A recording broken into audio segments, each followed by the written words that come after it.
তুলসী গাছের নিচের মাটি আপনার ভাগ্য বদলে দিতে পারে। তুলসী গাছের নিচ থেকে খানিকটা মাটি নিন, তার সঙ্গে জল, হলুদ এবং কুমকুম, জলটা অবশ্যই গঙ্গা জল হবে, গঙ্গা জল মিশিয়ে আপনি ওইটাকে দিয়ে ছোট ছোট গুলি তৈরি করুন। এরপরে রোদে শুকিয়ে নিন।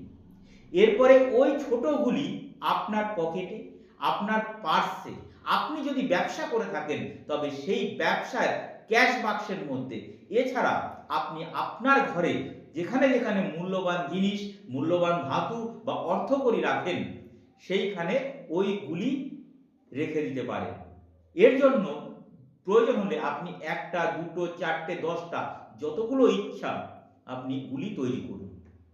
গুলি রেখে দেওয়ার কিছুদিনের মধ্যে আপনি দেখতে পাবেন যে আপনার ধন সম্পত্তির বৃদ্ধি ঘটছে এবং আপনার ভাগ্যের চমকপ্রদ পরিবর্তন ঘটছে।